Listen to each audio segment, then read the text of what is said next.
Hola, buenas noches. Estoy aquí con José Figueroa, el contador, que nos va a contar un poco por qué invertir a través de una compañía LLC y los gastos asociados y los beneficios. Ahí está. Ahí. Hola, No. listo, Leo. Mira, para las personas del extranjero tienen la posibilidad de poder crear una corporación en los Estados Unidos. Hay un tipo o hay dos tipos de corporaciones que una persona del extranjero puede abrir acá en Estados Unidos. Pero una de ellas es la que se recomienda cuando la inversión es en finca raíz. Los dos tipos de corporaciones son corporaciones regular y la corporación LLC. Y la que se recomienda para este tipo de inversiones es la corporación LLC. Sus siglas en inglés son Limited Liability Company. Es decir, estos son compañías de responsabilidad limitada. La ventaja que tiene este tipo de corporaciones es que protegen al inversionista contra cualquier imprevisto legal que se pudiera presentar en el futuro. Entonces, esa protección lo que le brinda es que si no compromete todo el patrimonio que la persona pueda tener dentro de los Estados Unidos o quizás por fuera también. Entonces es importante porque solamente se ve comprometida la inversión que hicieron en esa compañía. Por eso es que es de responsabilidad limitada, es decir, que no se expone el patrimonio que tuviera esta persona fuera de la corporación. Esa es Por una eso de las que ventajas. siempre se recomienda una corporación por cada propiedad que uno tenga, para que no se... Exactamente, exactamente. Entonces, al tener esta ventaja de no o de no exponer a las otras, al otro patrimonio, estaríamos hablando de que sería bueno cuando se tenga otra inversión en finca raíz, que se abriera otra compañía precisamente para que ninguna de estas estuvieran comprometidas entre sí. Entonces, cada una, al abrirse por separado, estaría independientemente de la otra o de cualquier otra que tuviera la persona. Esa es una de las ventajas que tiene este tipo de corporación. La La otra otra ventaja, ventaja es, perdona que te interrumpa, y así respiras un poquito.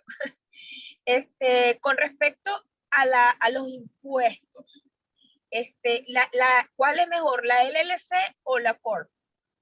ok, la corporación regular, además de que no te ofrece esa ventaja legal, también tiene una particularidad, es que tiene una tasa de impuestos fija del 21%.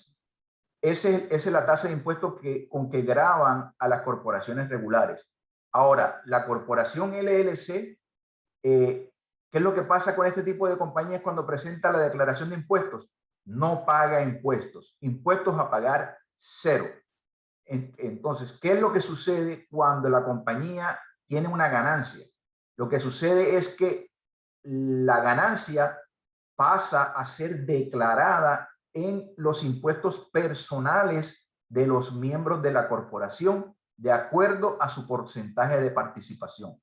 Entonces, ¿cómo se preguntarán? ¿Cómo hacer para que una persona del extranjero presente una declaración de impuestos en los Estados Unidos?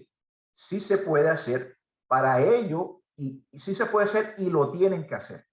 Porque por el tipo de compañía, la compañía está ligada a los dueños o a los miembros de esta corporación. Y ellos son los que finalmente reportan la ganancia de esa compañía. Entonces, una persona del extranjero tiene que sacar un número de identificación individual tributario, que en inglés se conoce como ITIN. Con este número ITIN, la persona puede presentar esa declaración de impuestos y reportarle al Servicio de Rentas Internas de los Estados Unidos la ganancia que la compañía le dio. Entonces, ¿ok? es la compañía más el listing de cada uno de los miembros de la compañía, donde se recomienda que por lo menos sean dos, porque si no queda casi que a título personal siendo uno solo. ¿Okay? Exactamente. De la corporación LLC la puede conformar una persona o más. Ahora, ¿qué pasa cuando es una sola persona? Básicamente es un sole proprietorship, pero este tipo de corporaciones individuales es muy complicada. Para los que no saben, quizás dicen que es sencilla. ¿Por qué? ¿Cuál es la sencillez con que la ven algunas personas que no conocen mucho? En que la compañía de un solo miembro no presenta una declaración de impuestos de corporación. Lo que hace es que presenta un formulario dentro de la declaración de impuestos personal. Y ahí es donde se declararía esa compañía de un solo miembro. Pero esto tiene más trabajo, tiene otras implicaciones que mucha gente desconoce y es muy largo el tema. Y yo no recomendaría una compañía de un solo miembro. Mejor Y es que se vayan. exacto. Pues entonces, en este caso son dos personas. ¿Las dos personas pueden ser extranjeras o debería ser una persona residente o americano y la otra persona extranjero? Pueden ser cualquiera de ellos. Pueden ser los dos miembros extranjeros o puede ser una combinación de extranjeros con residentes o con ciudadanos, o residente con residente, ciudadano con ciudadano. La combinación de cualquiera uno de estos funciona para la LLC. Te hago una pregunta, José. Cuando vas a hacer la declaración de impuestos y yo vivo en el extranjero, soy uno de esos clientes, supongamos, vengo, ya constituyo la empresa y entonces ya voy a hacer mi declaración. ¿Qué pasa con todos esos gastos de viaje, con todo ese tipo de alojamientos que voy a tener porque vengo a chequear cosas aquí? ¿Yo eso lo puedo meter en la corporación como parte de los gastos de la empresa? Sí, sí, bien importante ese punto. Sí, la respuesta es sí. Podemos deducir, ya siendo miembro de esa corporación, teniendo una compañía en los Estados Unidos y tú una residencia permanente fuera de los Estados Unidos, es completamente válido que cuando vengas a atender tu compañía a los Estados Unidos puedas deducir los viáticos, es decir, los pasajes, los gastos de alojamiento en un hotel, la renta de un vehículo, el pago de la gasolina del vehículo, todos esos gastos de viático se pueden deducir de la compañía. Es decir, la persona puede utilizar la tarjeta de la corporación y hacer estos gastos y hacer estos pagos. Y entran dentro de los gastos de la compañía, correcto. Además de eso, ¿verdad? Y eso lo veríamos más adelante cuando el cliente se involucre más con el tema de la contabilidad de la compañía. Hay otra serie de gastos que le dan una ventaja a uno para reducir esa ganancia y por ende pagar menos impuestos. Dentro de esos gastos hay un gasto importante que es la depreciación, que es un gasto intangible, no se ve, pero está ahí. Cuando tú compras una propiedad a través de la compañía, eso se convierte en un activo de la corporación. Por lo tanto, ese activo se puede depreciar. Y la depreciación es por 30 años y por lo general es un gasto alto. Dependiendo del monto en que compraste la propiedad, estamos hablando de 4,000, 5,000, 7,000, 8,000, 10,000 dólares, dependiendo, como un gasto que vas a tener. Por lo tanto, ese gasto te va a reducir la ganancia que pudieras obtener en el año fiscal de la corporación. Entonces, bien importante la depreciación. Además de los gastos que mencionábamos anteriormente, lógicamente van a haber gastos asociados con el ejercicio propio de la actividad de la renta. Esa propiedad seguramente va a tener que pagar impuestos al final del año, que son los property tax. Va a pagar de pronto gastos de asociación, va a pagar mantenimiento, reparaciones, cualquier gasto que se incurra, todo eso se va a deducir de la corporación y debe ser pagada a través de ella. Que se realice, correcto. ¿Perdón? La amortización de la propiedad por a través del préstamo.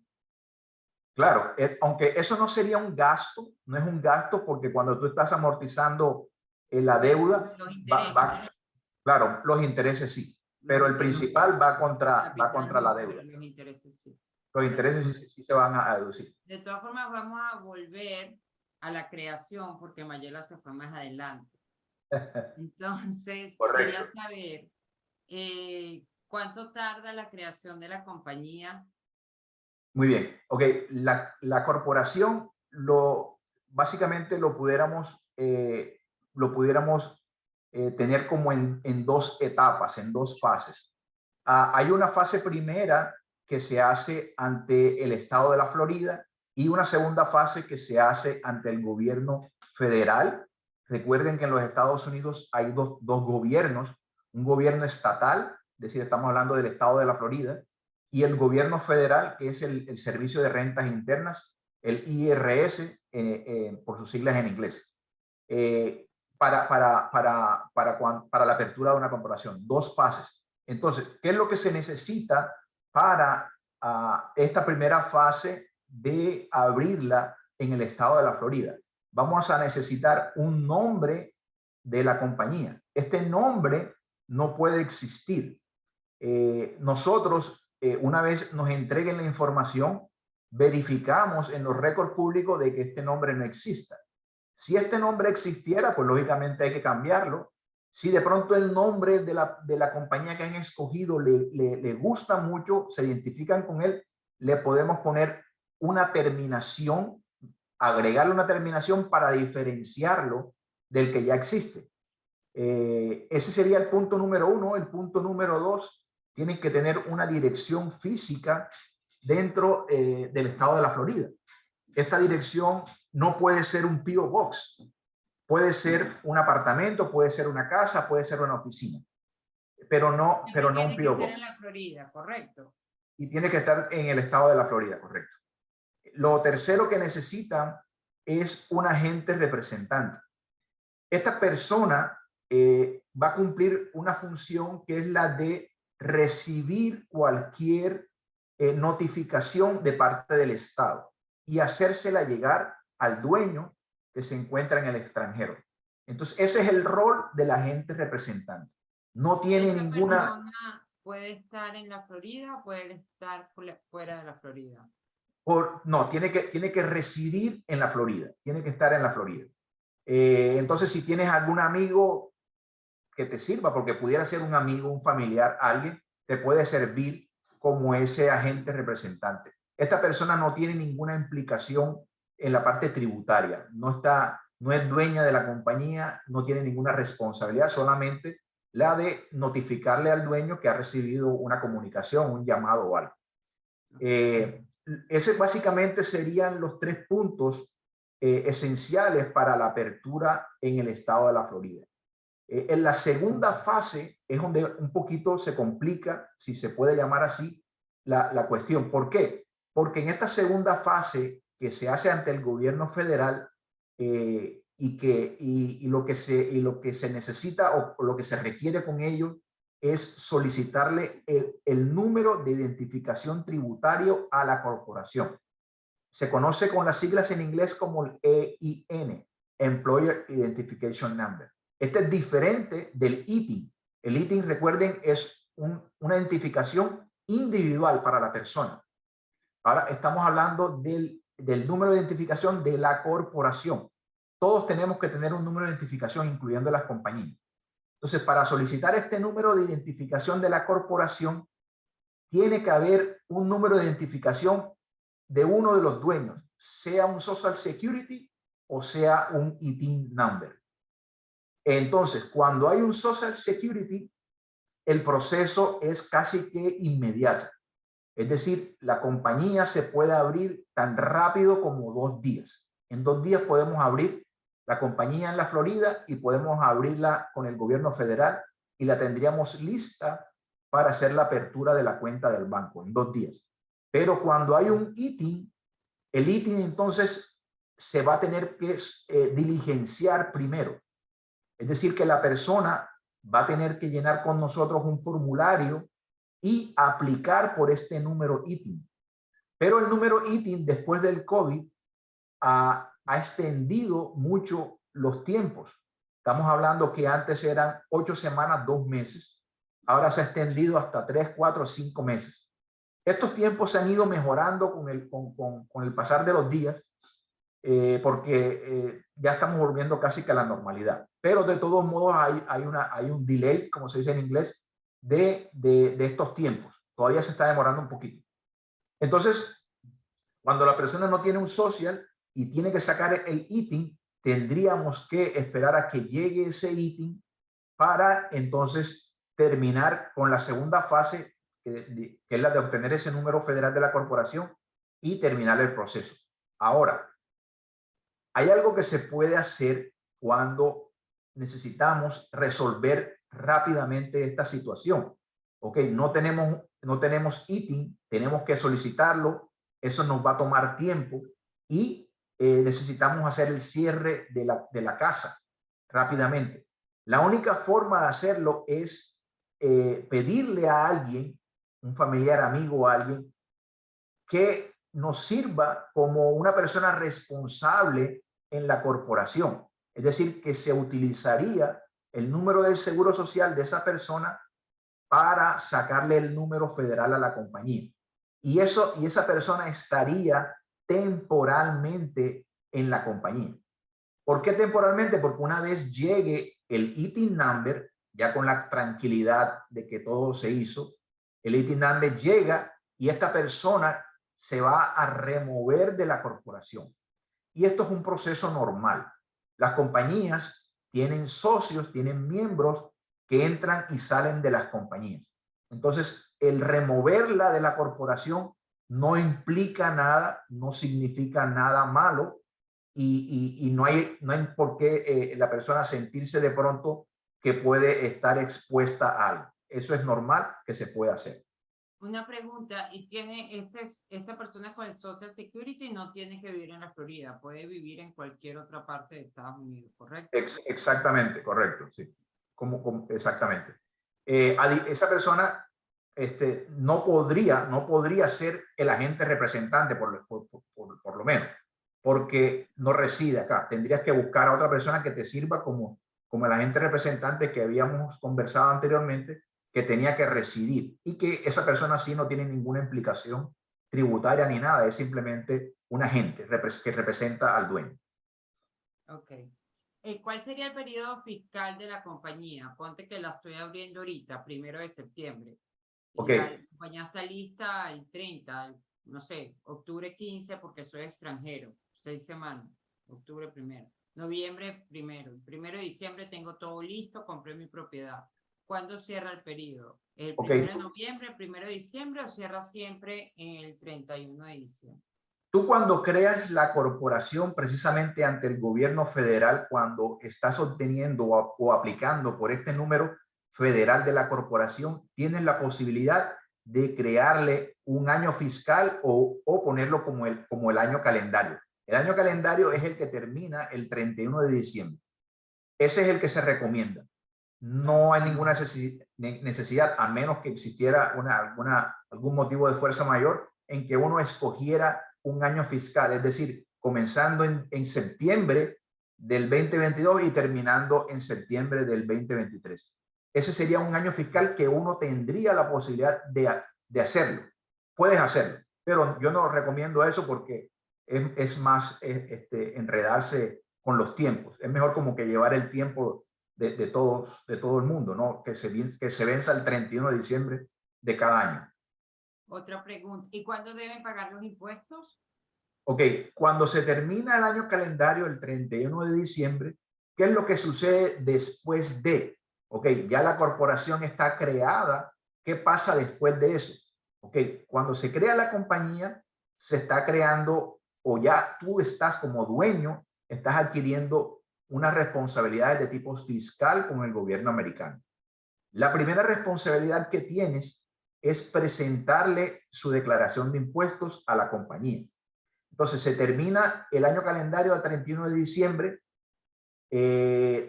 Al contador, en este caso a nosotros, a partir de enero del año siguiente, nos tienes que enviar la información de los extractos del banco, los statements del banco. ¿Por qué? Porque toda la información se ha tenido que canalizar a través de la cuenta del banco de la compañía. Y con esos estados financieros o con esos extractos del banco se elaboran unos estados financieros, se elabora un estado de pérdidas y ganancias y un balance general. Con esos estados financieros se hace la declaración de impuestos y se determina la ganancia o la pérdida que hubo en ese año calendario. Con eso presentas tu declaración de impuestos y cumples con el primer mandato, que es presentarle la declaración de impuestos. La segunda obligación que vas a tener es renovar la compañía ante el gobierno del estado de la Florida. Eso, los tiempos para eso, la presentación de la declaración de impuestos es hasta el 15 de marzo y la presentación para la renovación de la compañía es hasta el 30 de abril. El costo de esa renovación anual es de $138.75. Eso lo tienes que hacer todos los años para mantener la compañía activa. Si no lo haces, si se te olvida, si no lo quieres hacer, la compañía se desactiva en septiembre de ese año. Y si quieres reinstalarla, tienes que pagar una multa de $400 más los $138. ¿Ok? Entonces, eso básicamente serían las dos obligaciones que tú tienes de tipo tributaria. Para los tiempos y todo eso, pues nosotros le brindamos el apoyo a la persona que hace la apertura de la compañía con nosotros. Lo apoyamos en todo el proceso, desde la apertura, la presentación de los impuestos de la compañía, sacar el ITIN number de los miembros, presentar la declaración de impuestos de los miembros, renovar la compañía y hacerle, pues, lógicamente, la contabilidad, porque a la compañía hay que hacerle una contabilidad para hacer esos estados financieros de que hablamos anteriormente. Ok. Entonces, en resumen, para la creación de la compañía, debo contar con tres cosas. Se crea la compañía y los dos ITIN number. Eso es lo que debería pagar yo por el primer año de la creación de la compañía hasta el 31 de diciembre, que cierre el año fiscal, y ya el año que viene solo voy a renovación, que son los $138 más los impuestos de la compañía y los impuestos de cada uno de los socios de esta compañía. ¿Okay? Exactamente. Eso sería más o menos un aproximado de cuánto para la creación, un aproximado, porque, bueno, porque todo cambia, ¿no? Exactamente, ok. Ok, para la creación de la corporación LLC, el costo van a ser $500. Con esos $500 estaría incluido todo el proceso de la apertura de la corporación. Es decir, con esto sale la persona lista para abrir la cuenta del banco. Con esos $500 queda todo listo. El proceso de los ITIN vale $200 por cada ITIN. Si son 2 miembros, estaríamos hablando de 400, más 500 la apertura, serían $900, lo que en inicio, eso, ¿verdad? Eso es una sola vez, tendría que pagar la persona como esa inversión inicial.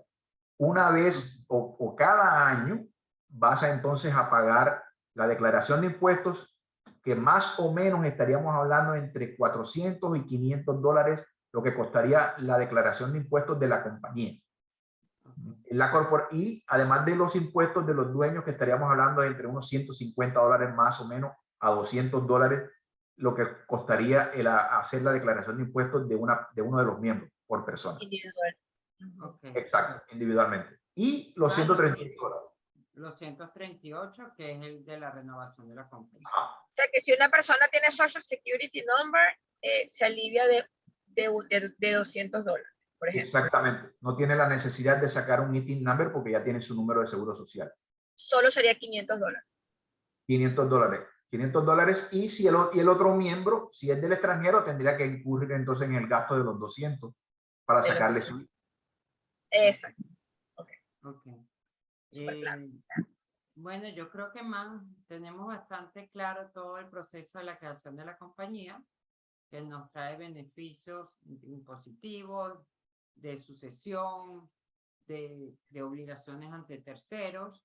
Entonces, Esa parte ahí, disculpa que te interrumpa, no sé si tenemos mucho tiempo, pero rapidito, con la parte sucesoral, ¿cómo actúa si una persona muere, uno de los miembros? Ok, en las sociedades de responsabilidad limitada existe un documento que se llama el Operating Agreement, el acuerdo de operaciones. Nosotros elaboramos ese documento, y en ese documento tú dejas sentado por escrito básicamente cuáles son las funciones de los miembros de esa compañía, y precisamente aclaras qué es lo que pasaría si uno de los miembros fallece. Entonces ahí sería como, pudiéramos llamarlo como un testamento o un will de la corporación. Sería como las escrituras de la compañía. Ahí tú dejas sentado todo lo que tiene que ver con esa corporación. Nosotros elaboramos de hecho ese documento, pero es un documento sencillo, de acuerdo a la ley y a lo que básicamente quien lo exigen. Muchos bancos exigen este documento precisamente para la apertura de las cuentas, el Operating Agreement.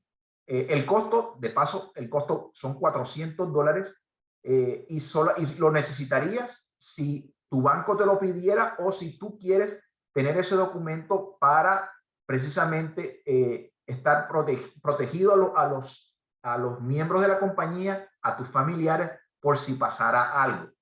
Es lo mismo como un testamento. Si la persona tiene un testamento y fallece intempestivamente, no va a haber ningún problema entre los sucesores, porque todo está claro en un documento.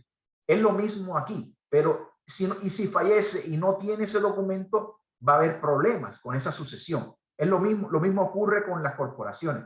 Deben tener ese Operating Agreement para precisamente resolver toda la parte legal cuando uno de los miembros fallece, o si uno de los miembros quiere vender, por ejemplo, parte de esa sociedad.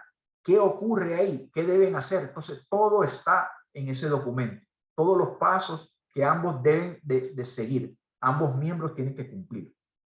Entonces, pero eso Gracias, sería José. adicional a la creación de la compañía, ¿correcto? Correcto, eso es algo adicional. Eso es algo adicional porque es un trabajo adicional. Estamos hablando de un documento que tiene como unas 15 o 16 páginas de información que hay que llenar precisamente con todo esto que acabamos de hablar. Ahora, también tiene la posibilidad de que este documento sea aún más explícito, y ahí entonces entrarían o tendrían que consultar con un abogado, ¿verdad? Si quieren poner algo más específico en ese Operating Agreement. Todo depende de la inversión que tenga, las propiedades que tenga la persona. Entonces siempre es recomendable, pues lógicamente, que esto pase por mano de un abogado para que todo esté legalmente mejor constituido. Okay. Okay. Claro, fíjate que yo tenía una duda con eso y me la estás aclarando, porque yo pensé que al hacer la empresa, si yo vendía, si yo me moría, por ejemplo, mi esposo ya se quedaba con la empresa porque es socio y se quedaba con el apartamento. Bueno, por eso, pero suponte tú que no fuera tu esposo, que fuera un amigo. Entonces, ¿qué pasa cuando sucede eso? Tu esposo que queda vivo, tú falleces, Que sí. pero Okay. tú falleces, en este caso, tu esposo está vivo, supuestamente pasa a la parte tuya, pasa a él, pero ¿qué pasa con tu amigo, que no es amigo de él, que tiene sus intereses? Entonces, si no hay algo por escrito claro, cuando hay un fallecimiento de los miembros, entonces va a haber seguramente un problema y va a tener que intervenir abogados y bueno, va a haber gastos y va a haber problemas. Entonces, pero en el caso que sean socios esposos, no tengo que hacer el Operating Agreement. el Operating Agreement es algo opcional, ¿verdad? Okay. Si tú lo quieres hacer y si quieres dejar todo sentado por escrito y claro, para precisamente evitarle problemas a las personas que puedan suceder a la persona fallecida en este caso, ¿no? Entonces es algo opcional, no te están Claro, obligando. también depende, si yo tengo dos compañías con dos apartamentos distintos, yo tengo un solo testamento, bien sea en mi país, que lo sea bien y se registra aquí, ya automáticamente ya ya ahí se decide qué es lo que se va a hacer, pero siempre es mucho más viable a través de la compañía, porque la compañía, los beneficios que tiene es que no vas a pagar impuestos como extranjero, que son mucho más altos que siendo americano. O sea, Correcto. el beneficio inicial es que no pagas el 65% por ser extranjero, sino que ya te ponen la tasa a valor americano porque la compañía es americana. A eso es lo que se refiere. De todas formas, siempre se recomienda tener todo aclarado, un testamento, etcétera, para facilitarla, porque si algo tenemos seguro, es aquello. Es Lo eso, que nadie así quiere es. hablar, pero Sí, pero sí. por eso hay que cuidarse de las espaldas desde todo punto de vista. Y pues José ha sido bien, bien explícito con todo. ¿Tienes alguna otra pregunta, Ley? No, yo creo que, bueno, yo creo que con esto, José, aclaramos todo. Gracias por atendernos la tarde de hoy. Bueno, siempre a la orden. Gracias, José, muy amable. A la orden. Nos vemos. Para Chao, poder chao. grabar esto. Gracias y bueno.